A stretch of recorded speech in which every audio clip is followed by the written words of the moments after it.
Hi, I'm here with Jon Bradfield, writer of the new play Animal, which is showing at Hope Mill Theatre from the 9th of March through to the 2nd of April.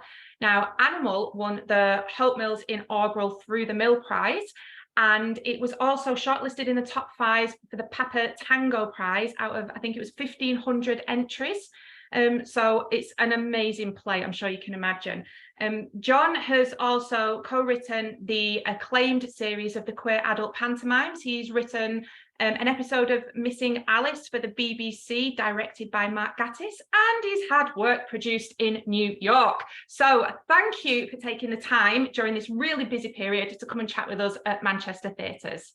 Thank you so much for having me. Lovely to meet you. You too.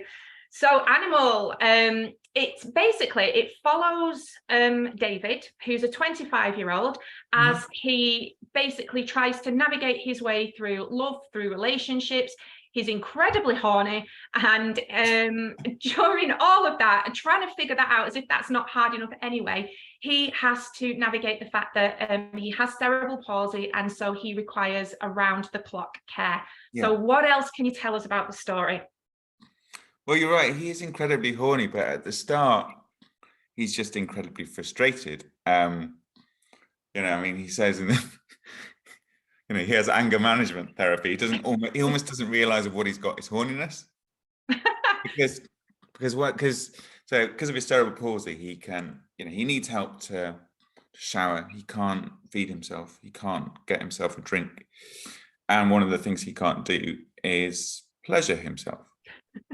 Because of the way his hands work, so yeah, he's very frustrated. He's had no sexual experience with himself or other people, and so yeah, he sort of puts aside his fear that people will find him unattractive, because there is a lack of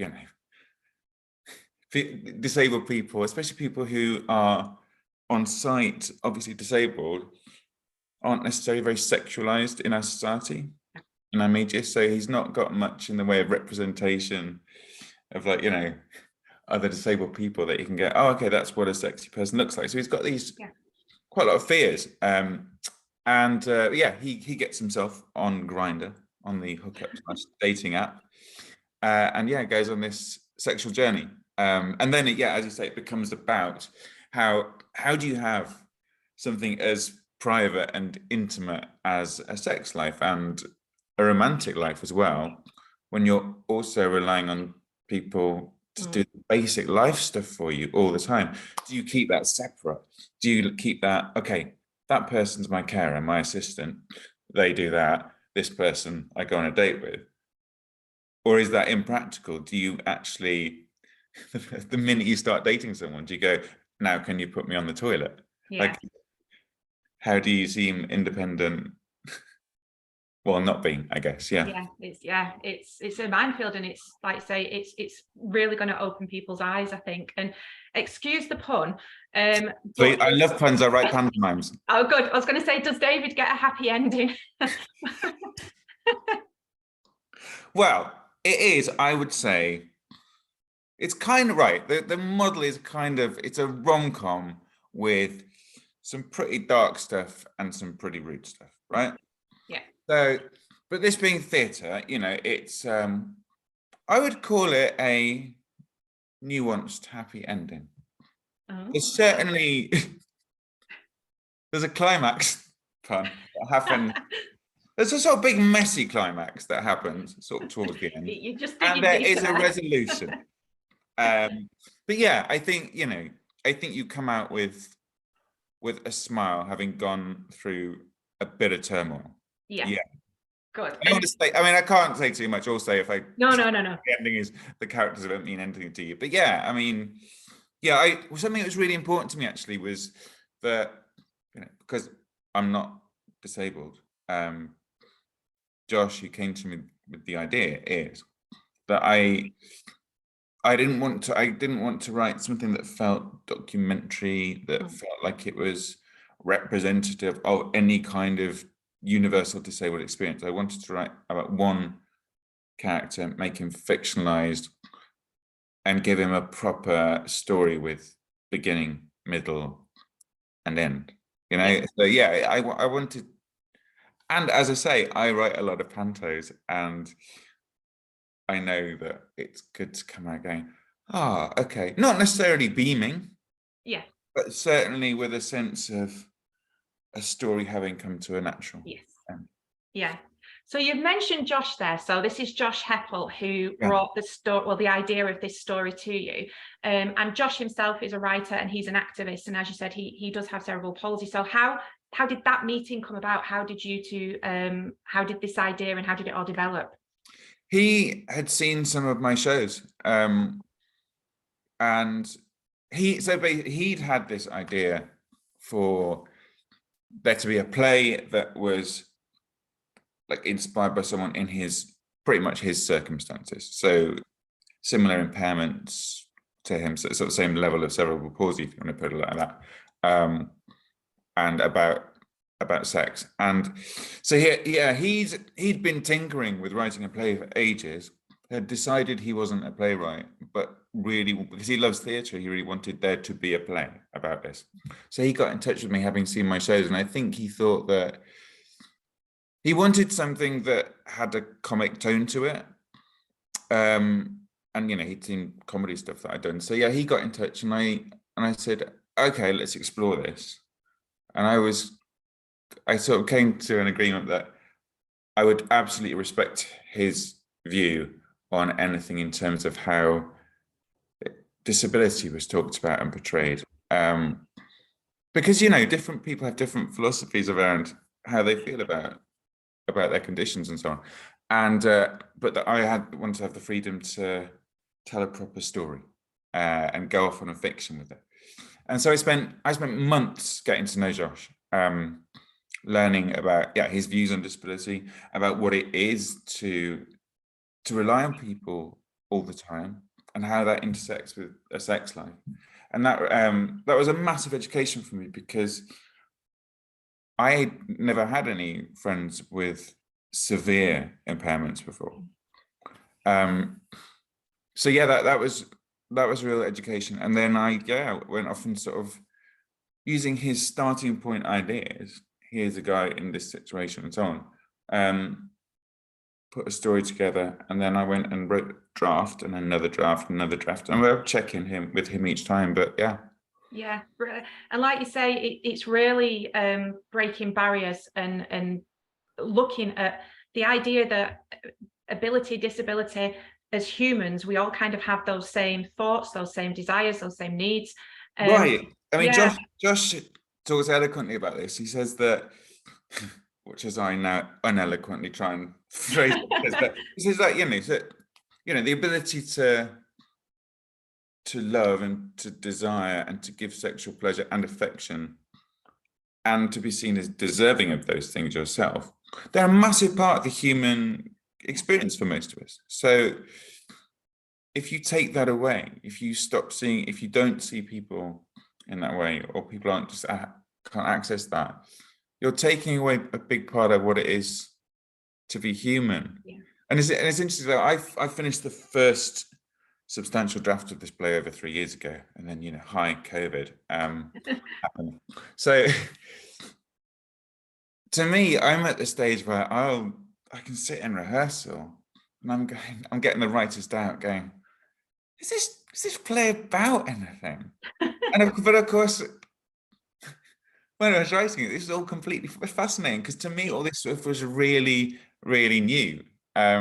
And when we were auditioning actors, it was really heartening to have people come in and have engaged in quite different ways with different parts of it, because you just forget, because you're so familiar with it. I mean, there was one straight guy who came into audition.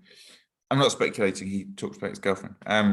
He came into audition and he said that the thing he related most to in it was the depiction of the experience of online dating, which in the play is almost entirely from a gay point of view, but that was the bit that he'd really related to. The sort of, I think, the commodifying of it and so on. Yeah, it's incredible.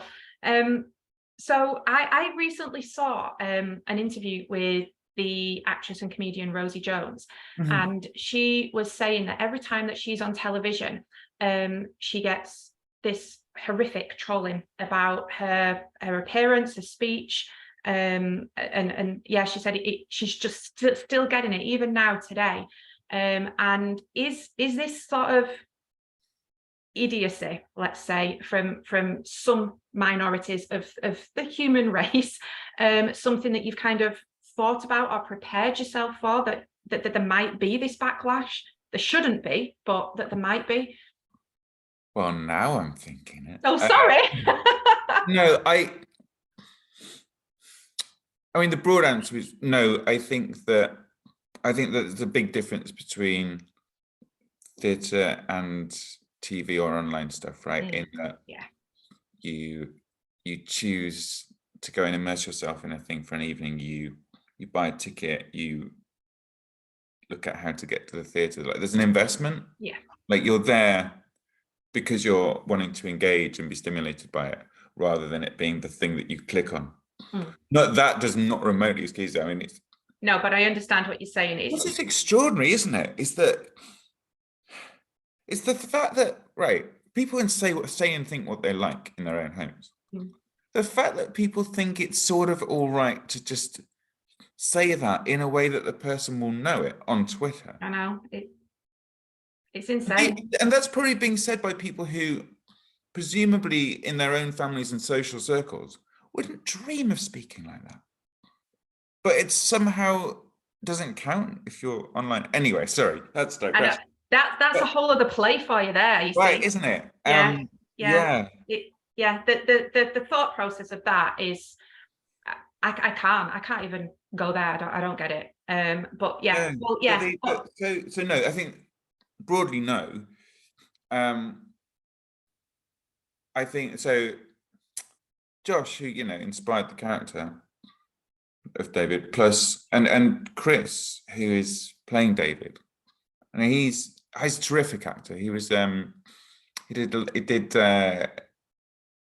quite a lot of TV stuff when he was younger. He was in the sort of Tracy Beaker sequence and so on, and he's just been doing a play at the National Theatre as well, just before he came onto this. But he has a speech impairment, so his voice takes a little bit of time to tune into. And I think what's nice about theatre is that it gives you the time to do that. That's going to be part of the artistic experience a little bit. Yeah. And I've written it in such a way that, hopefully, that David, the character, he's on. I mean, this was a mistake. He's on stage for the whole play. Like, there's 6 actors in it and about 10 characters, but I haven't given him a single break. It's ridiculous. I feel so guilty about it. He just never leaves the stage apart from the interval. But it is written in a way that he has largely shorter lines and now repetitions built into the text and so on. But it was important to me that actually, some people, including terrific actors, have speech impairments. Let that be part of the experience. Yeah, definitely. Because you know what? As I experienced with Josh, quite quickly you go from what was that to, oh right, okay, I'm getting it. But yeah, no, I mean he's a very charismatic and wonderful actor, and I think we're very lucky to get him. Yeah, brilliant. Now this animal, like we've been talking about it, and obviously we said it won the Hepple Prize. It's now being put on at Hepple. It's then touring, and I've heard a little rumor that it has been commissioned for a BBC pilot. Is that correct? Yeah, I mean, well, this is that TV. It is currently in what I would call, what everyone calls development hell. In the there was a pilot script commissioned, but where that will go, it could be. I don't even know what broadcaster's desk it's sat on at the moment. Honestly, I can't remember. It's in TV world somewhere. I got paid to write a pilot episode, and that is just sitting in someone's inbox. Oh, well, fingers crossed, because I think it'd be brilliant, and I think as much as obviously it's seen it in an intimate space in the theatre, I think it is the kind of story that needs to be told to the masses. I really do. So because it does open your eyes, and it's funny, it's tender, it's got moving moments, and it really will take you to the edge of your comfort levels. Maybe it's fair to say that, but I think that's a really good thing, because that's the way that people learn and are educated. So it will definitely make you, right, it definitely make you laugh, because we've tried that out and people do it, right? So guaranteed people will laugh. Yeah. It will make you cringe, like in a deliberate way, definitely. It will make you go, oh, because we've tried that out, and it does make people do that. And it might make you sad as well. Which basically is everything, you know, it's everything. And that is why it won the prize, because it's, you know, it literally, it just ticks every box.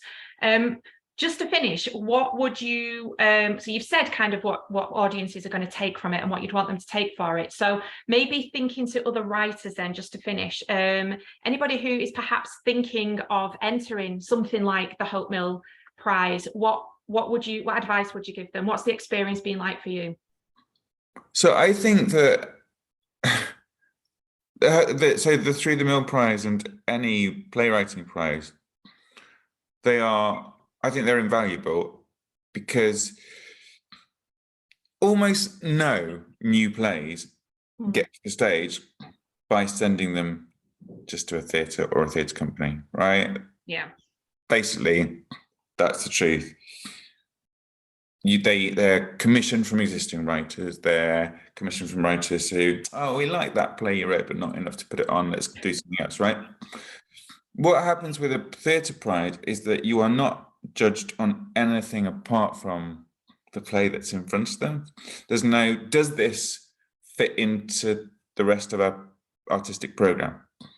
Does it have few enough actors? It just those things don't really come into it at all. You're purely, and you know, is the writer famous enough? That kind of stuff. That doesn't come into it. None of this. It's purely, do you like the play? So I think it is a really good opportunity. Chances are, because of statistics, you're not going to win, but you'll probably get some really good feedback if you get to a certain level, which is really helpful.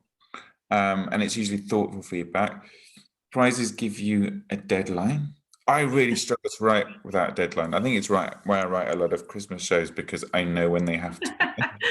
It's got to be done, because they go on sale before I even start writing. But yeah, a prize is really good at giving you a concrete deadline and go, well, if I don't hit that deadline, I've lost the chance for another year. So yeah, I think they're great. And you know, my experience with that, and with being shortlisted for the Papatango as well, I got really helpful feedback from both of them. But yeah, it feels so long ago that we won the through the mill. So it's really nice to be finally see it. Yes. Well, honestly, well, the actors are all there now. They're doing their technical stuff today. It's tomorrow. This week, isn't it? Yeah. Starts on Thursday. Yes. So we cannot wait. Thursday it starts, right through to the 2nd of April.